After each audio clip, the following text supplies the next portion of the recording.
ഏറ്റവും പുതിയ election survey പുറത്തു വന്നിരിക്കുന്നു. India TV CNXന്റെ സർവേയാണ്. അതായത് ദക്ഷിണേന്ത്യയിലാണ് ഇത്തവണ തെരഞ്ഞെടുപ്പ് പൊടി പൊടിക്കുന്നതെന്നാണ് ഈ സർവേയിൽ നിന്ന് മനസ്സിലാക്കാൻ കഴിയുന്നത്. മാറി മറിഞ്ഞു വരുന്ന ട്രെൻഡ്. ദക്ഷിണേന്ത്യ ഇക്കാലം അത്രയും സൂക്ഷിച്ചു വന്നിരുന്ന ഒരു ട്രെൻഡ് ഉണ്ടായിരുന്നു. ആ ട്രെൻഡ് അപ്പാടെ മാറി മറിയുന്നു എന്നുള്ളത് തന്നെയാണ് പുതിയ സർവേ ഫലം. അതായത് ദക്ഷിണേന്ത്യയിൽ വലിയ മുന്നേറ്റം തന്നെ, ഒരു ട്രെൻഡ് തന്നെ സൃഷ്ടിക്കാൻ BJPക്ക് കഴിഞ്ഞു എന്നാണ് ഈ സർവേ ഫലം വ്യക്തമാക്കുന്നത്. അതായത് നമുക്ക് അവിടെ സീറ്റ് നിലകളൊന്ന് പരിശോധിക്കാം. കർണാടകയിൽ 28 സീറ്റാണ് ടോട്ടൽ ഉള്ളത്. അതിൽ BJPക്ക് 22 സീറ്റും അവരുടെ സഖ്യകക്ഷിയായ JDS കുമാരസ്വാമിയുടെ ജനതാദളിന് 2 സീറ്റും കിട്ടും. അങ്ങനെ ടോട്ടൽ 28-ൽ 24 NDA സഖ്യം നേടുമ്പോൾ കോൺഗ്രസ് 4 സീറ്റ് നേടും. ആന്ധ്രാപ്രദേശിലേക്ക് എത്തുമ്പോൾ BJPക്ക് വട്ടപൂജ്യമാണ്. അവിടെ BJPയുടെ സഖ്യകക്ഷി ആകാൻ സാധ്യതയുള്ള 2 പാർട്ടികൾക്കും, അതായത് YSR കോൺഗ്രസിന് 15ഉം TDPക്ക് 10 സീറ്റുകളുമാണ് ലഭിക്കുന്നത്. തെലങ്കാനയിലേക്ക് എത്തുമ്പോൾ കോൺഗ്രസ് 9 സീറ്റ് നേടുന്നു. തൊട്ടു പിന്നിൽ BJP 5 സീറ്റ് നേടുന്നു. BJPക്ക് 4 സീറ്റാണ് ഉണ്ടായിരുന്നത്, അതിൽ 1 സീറ്റൂടെ വർദ്ധിക്കുന്നു.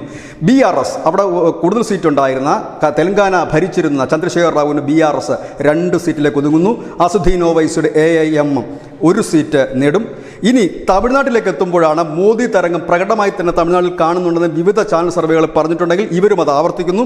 ഇവർ പറയുന്നത് BJP ഒറ്റയ്ക്ക് നിന്ന് തന്നെ 5 സീറ്റ് തമിഴ്നാട്ടിൽ നിന്ന് നേടും. പുതുച്ചേരിയിൽ ആകെ ഒരു ലോക്സഭാ സീറ്റേ ഉള്ളൂ.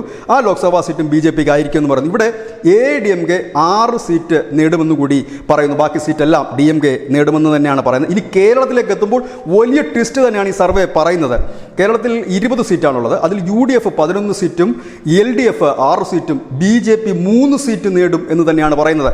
അതിൽ അവർ എടുത്തു പറയുന്ന ഒരു കാര്യമുണ്ട്. പോരാട്ടം നടക്കുന്നത് തൃശ്ശൂരല്ല, തിരുവനന്തപുരത്താണ്. ശശി തരൂരിന് വലിയ വെല്ലുവിളിയാകുന്ന രീതിയിൽ തന്നെയാകും BJP മുൻപോട്ട് പോകുന്നത്. രാജീവ് ചന്ദ്രശേഖരൻ വലിയ വെല്ലുവിളി നടക്കും.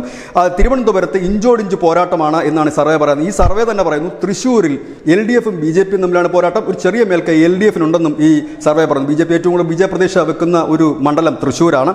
ഈ 3 സീറ്റ് നേടുമെന്നും പറയുന്നു. ബാക്കിയുള്ള സീറ്റുകളിൽ ഈ 11 സീറ്റ് UDFിനും 6 സീറ്റ് LDFിനും ലഭിക്കുന്നു. ഏതായാലും മോദിയുടെ ഒരു വലിയ ട്രെൻഡ് ഉണ്ട് ദക്ഷിണേന്ത്യയിലെന്ന് ഈ സർവേകളെല്ലാം തന്നെ പറയുന്നുണ്ട്. നമുക്കറിയാം, കഴിഞ്ഞ ദിവസം നരേന്ദ്രമോദി തമിഴ്നാട്ടിൽ എത്തിയിരുന്നു. 2 മാസത്തിനിടയ്ക്ക് 4ാം തവണയാണ് തമിഴ്നാട്ടിൽ നിന്ന്. കേരളത്തിൽ തന്നെ 3 തവണ അദ്ദേഹം എത്തി. അത് BJPയുടെ അവരുടെ പട തന്നെ, നരേന്ദ്രമോദി അടക്കമുള്ളവർ തന്നെ ദക്ഷിണേന്ത്യയെ ശ്രദ്ധിച്ചു തുടങ്ങിയിട്ട് നാളുകളേറെ. ദക്ഷിണേന്ത്യ പിടിക്കുക എന്നുള്ളത് തന്നെയാണ് അവർ ലക്ഷ്യമാക്കുന്നത്. ഏതായാലും സർവേ ഫലങ്ങൾ അവരുടെ പ്രയത്നത്തിന് ഫലം കാണുന്നു എന്ന് തന്നെ പറയേണ്ടി വരും. News India Malayalam.